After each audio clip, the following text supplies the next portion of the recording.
Kompetisi bisnis layanan transportasi makin panas, perang tarif makin tidak terhindarkan. Bagi konsumen seperti kita semua bisa jadi akan semakin dimanjakan. Namun bagaimana dengan perusahaan? Bagaimana pula nasib para pengemudi? Sesak bisnis transportasi. Saya akan ulas lebih lengkap untuk Anda. Kita lihat terlebih dahulu bagaimana yang terbaru, informasi yang tadi baru saja kami sampaikan.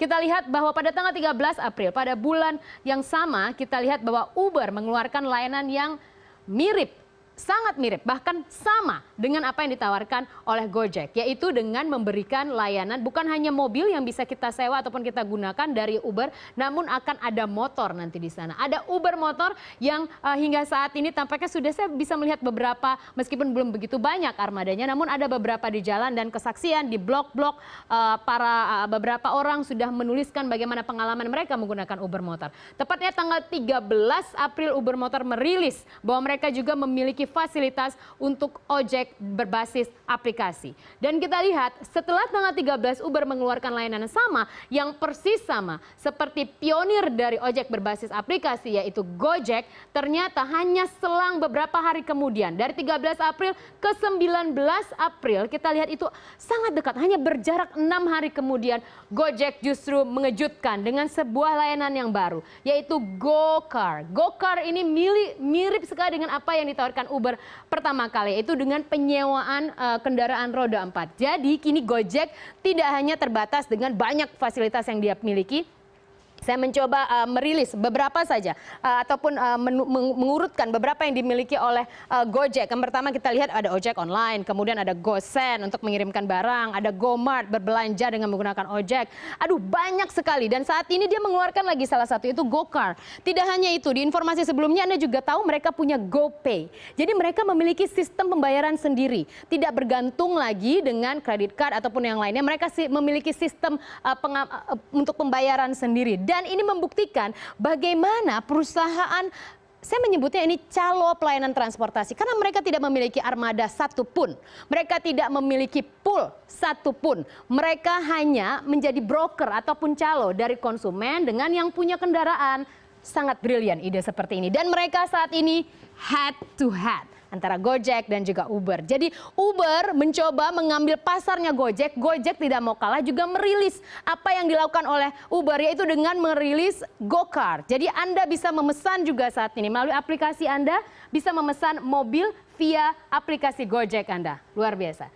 Kalau semakin banyak yang berinovasi, biasanya yang paling diuntungkan adalah konsumen seperti saya, Anda, dan kita semua. Sebelumnya yang menarik adalah tadi hanya dua pelayanan transportasi berbasis online yang terus saja bersaing. Sekarang bila kita kaitkan lagi transportasi online versus konvensional, meskipun yang konvensional tidak suka disebut konvensional, tapi konvensional itu bukan berarti mereka jadul, tapi sistem mereka memiliki armada, kemudian memiliki pool, itu mungkin yang disebut sistemnya sudah sangat diketahui. Namun sistem yang berbasis aplikasi ini adalah yang terbaru, yang muncul di era-era terbaru. Sehingga konvensional bukan selalu buruk, bukan mereka jadul, tapi memang sistemnya sudah diketahui oleh publik. Oke, saya memilihnya itu. Kita lihat ini adalah berbasis aplikasi. Kita lihat ini adalah 3, Uber, Grab, dan juga Gojek. Sementara masih ada pasar lain yaitu Express saja dan Bluebird. Saya belum berbicara mengenai banyak sekali perusahaan-perusahaan taksi konvensional seperti ada Putra, kemudian saya ada beberapa jenis yang lain, brand-brand yang lain. Namun saya ingin menggambarkan betapa padatnya pasar pelayanan transportasi utamanya di kota-kota besar seperti Jakarta. Dan kita lihat ini pasar ini akan semakin ramai dengan pemain. Mengapa? Karena potensi pasar di Indonesia memang besar. Total 250 juta jiwa, 10 juta jiwa saja di Jakarta. Ketika Anda bisa memenangkan pasar Jakarta, maka ini akan menjadi pasar yang sangat gurih untuk Anda mendulang rupiah. Dan ini tidak disia-siakan. Begitu ada yang baru, mereka langsung rilis. Mereka langsung hajar pasar dengan inovasi-inovasi, dengan kemanjaan-kemanjaan yang lain. Sehingga kita kemudian mau memilih mereka menjadi konsumen ataupun juga langganan mereka. Luar biasa, ini begitu banyak brand-brand. Dan selanjutnya saya akan mencoba untuk memperlihatkan bagaimana perang tarif menjadi satu hal yang tidak terhindarkan. Saya ingin bertanya kepada Anda ketika Anda memutuskan akan memilih pelayanan transportasi yang mana, paling pertama yang ada di kepala kita tentunya adalah harga. Keputusan ekonomi tidak jauh-jauh dari harga. Saya coba membentangkan, ini adalah tarif yang dimiliki oleh mereka. Saya mencoba membukanya dari taksi. Kita lihat ada Bluebird, Express, Uber, Grab, dan juga Gokar. Kita lihat dari tarif dasar saja. Anda bisa melihat dengan angka-angka ini. 6.500 oleh Bluebird, sama dengan Express. Ini adalah data terakhir per Februari 2016. Kemudian Uber sekali tarif dasarnya adalah 3.000, Grab lebih murah 2.500, Gokar mahal sekali 10.000 rupiah. Saya tidak tahu mengapa Nadiem Makarim memutuskan angka ini, tapi yang pasti dia punya hitung-hitungan ekonomi sehingga dia memutuskan tarif dasarnya ada di 10.000 rupiah ataupun tarif minimum ya. Dan kita lihat per kilometer berbeda lagi. Kita lihat untuk Bluebird 3.500 ini sama dengan yang dimiliki oleh Express 3.500. Uber tampaknya paling murah di sini bila kita bandingkan, itu paling murah adalah Uber 2.850. Tapi Uber memiliki waktu-waktu tertentu, ada rush hour yang Anda bisa meningkat 2 hingga 3 kali lipat dari harga normal per kilometer. Dan hal tersebut sesungguhnya untuk konsumen menjadi hal yang tidak menarik. Meskipun ya ketika kita butuh, kita tidak punya pilihan, ya kita pilihlah ya karena tidak punya pilihan. Namun sesungguhnya promo adalah hal yang menjadi favorit konsumen. Selanjutnya Grab 3.500 sama dengan Gokar. Dari tarif dasar yang paling murah di sini Grab. Tapi kita lihat untuk per kilometer yang paling murah adalah Uber. Jadi mereka tampaknya bermain dengan strategi ekonomi mereka sendiri untuk memenangkan pasar, utamanya dari tarif. Perang tarif tidak terhindarkan. Anda yang ingin memesan taksi saat ini bebas memilih. Anda lebih memilih yang mana? Lebih nyaman yang mana? Belum lagi kita berbicara mengenai driver, kenyamanan kendaraan, itu berbicara mengenai keamanan apalagi yang paling utama. Tapi dari tarif, dengan bentangan angka ini mungkin Anda sudah bisa memutuskan. Anda akan mencoba ataupun menjadi langganan setia dari taksi yang mana. Dengan kelebihan dan kekurangannya masing-masing selain ukuran. Dan kita lihat untuk Gokar itu, kita lihat ini adalah sesungguhnya 10.000 itu adalah Go Ride. Tapi untuk Gokar sendiri memang mengalami kita lihat rencananya ada di angka 10 ribuan, tapi kita akan tunggu rilisnya karena baru saja keluar, 19 April baru keluar. Dan kita akan tunggu bagaimana nanti rilis dari Gokar sendiri memformulasi apakah 10.000 rupiah menjadi salah satu angka yang diputuskan atau justru nanti akan lebih bersaing lagi di bawah Uber atau Grab tentunya sebagai sesama pemain di bisnis aplikasi transportasi. Selanjutnya kita lihat di slide perang tarif ojek online. Jadi lebih spesifik ke ojek, ini merupakan salah satu alternatif untuk masyarakat di ibu kota untuk menghindari ataupun juga menembus kemacetan. Gojek, Grabbike, dan juga Uber Motor. Kita lihat untuk tarif minimum. Untuk tarif minimum, yang paling mahal di sini justru adalah Gojek. Kita lihat Gojek sendiri paling mahal dengan Rp12.000 dan kemudian tarif per kilometernya berbeda. Untuk 1 sampai 10 km adalah di Rp12.000 per 1 hingga 10 km. Untuk 10 hingga 15 km kita lihat ada di Rp15.000. Lebih dari 15 km jarak Anda jauh, maka akan ada penambahan sekitar Rp2.000 per kilometer. Jadi paling mahal untuk tarif minimum adalah Gojek. Tapi untuk per kilometer, ya ini tergantung. Kalau Anda relatif dekat, mungkin pilihan Grabbike bisa menjadi yang menarik. Karena 1 hingga 10 km, dia hanya Rp1.500. Namun ada jam sibuk, jadi ada rush hour yang ditawarkan oleh Grabbike. Dan ada penambahan sekitar jam 6 hingga 9 pagi, jam 4 hingga jam 7 malam, ini office hour, tampaknya kita lihat ada penambahan Rp5.000. Penambahannya lebih mahal Grabbike, lebih murah Gojek. Kita ke Uber Motor. Bagaimana tawaran dari Uber Motor? Ini murah sekali. Belum lagi mereka akan memberikan pelayanan gratis hingga Juli 2016. Ini April, Mei, Juni, Juli. 3 bulan. Jadi cukup diuntungkan. Saya mungkin akan mencobanya satu saat. Anda juga boleh mencobanya. Ini bukan promosi, tapi ini hanya menjadi salah satu keputusan konsumen manapun. Kita lihat Uber Motor, tarif dasarnya hanya Rp1.000. Paling murah kita lihat ini, tarif dasarnya Rp1.000.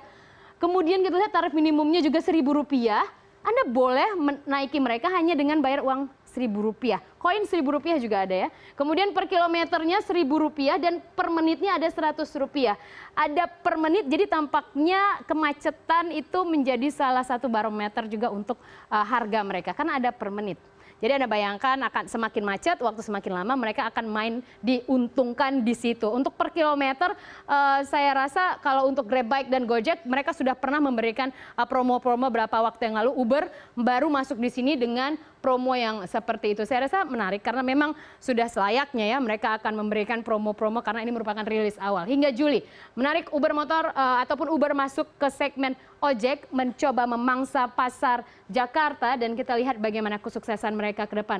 Ketika konsumen memutuskan akan memilih yang paling murah, paling aman dan paling nyaman, saya tergelitik untuk mengetahui bagaimana kontribusi mereka terhadap tenaga kerja, utamanya lagi di kota-kota besar. Kita lihat mengapa serapan tenaga kerja kita bahas sore hari ini karena ini penting. Di tengah perlambatan ekonomi, ketidakpastian pasar, bisnis-bisnis seperti ini tampaknya menjadi salah satu solusi. Anda bisa bayangkan ketika banyak misalnya perusahaan-perusahaan migas ataupun tambang yang saat ini harganya sedang anjlok, kemudian mengalami tutup ataupun PHK, kemana mereka akan pergi? Ini bisa menjadi salah satu alternatif untuk mata pencaharian. Dan mereka menyerap tenaga kerja yang tidak sedikit. Kita lihat untuk Gojek hingga akhir 2015, mereka mengklaim sudah memiliki 200.000 pengendara. 200.000 pengendara cukup signifikan. Tidak hanya di Jakarta ini, ada di daerah-daerah lain di Indonesia meskipun mereka besar di ibu kota. Selanjutnya untuk Grab sendiri, memang untuk Grab, meskipun saat ini ada Grab Bike, kemudian juga ada Grab Car, mereka juga bekerja sama dengan beberapa pemilik taksi misalnya. Kemudian juga memiliki kendaraan pribadi. Namun se-Asia Tenggara mereka mengklaim mereka memiliki 141.000 pengemudi. Jadi tidak ada angka spesifik di Indonesia. Namun untuk Grab Car sendiri atau Grab Bike sendiri itu ada sekitar 5 ribuan. Namun mereka tidak merilis secara spesifik berapa yang ada di Indonesia. 141.000 di Asia Tenggara. Kemudian untuk Uber sendiri hingga data 2015 juga ada 6.500 pengemudi ataupun yang bekerja sama dengan pengemudi mereka. Dan kita lihat untuk untuk Bluebird sendiri, untuk Bluebird berdasarkan laporan keuangan perusahaan hingga awal 2015 kita lihat ada 36.576 pengemudi. Jadi 36.000 orang lebih yang menggantungkan nasib mereka, menggantungkan periuk nasi mereka di Bluebird. Itu juga yang patut dipertimbangkan. Kemudian selanjutnya adalah Express, juga lebih dari 22.000 pengemudi yang mendapatkan gaji dari mereka, kemudian menarik taksi mereka, dan kemudian mendapatkan uang oleh perusahaan. Dan hal ini, angka ini menarik bagaimana ketika konsumen saat ini begitu senang dengan promo-promo, dengan banyaknya alternatif pilihan layanan transportasi. Namun di sisi lain, ada sesungguhnya beberapa curahan hati dari para pengemudi yang harus ketika misalnya promo dipangkas, fee dipangkas, dan hal tersebut harus juga menjadi bagian yang menarik di saat kita membahas mengenai persaingan ataupun semakin sesaknya bisnis transportasi di dalam negeri. Namun terlepas dari itu, dengan adanya pilihan inovasi, teknologi, kemudian ada sumber pendapatan, ada manusia yang bisa menjadi pekerja, ini membuktikan bahwa ekonomi di dalam negeri bisa memiliki opsi-opsi, bisa menghadirkan opsi-opsi sendiri yang tidak melulu bergantung pada pemerintah.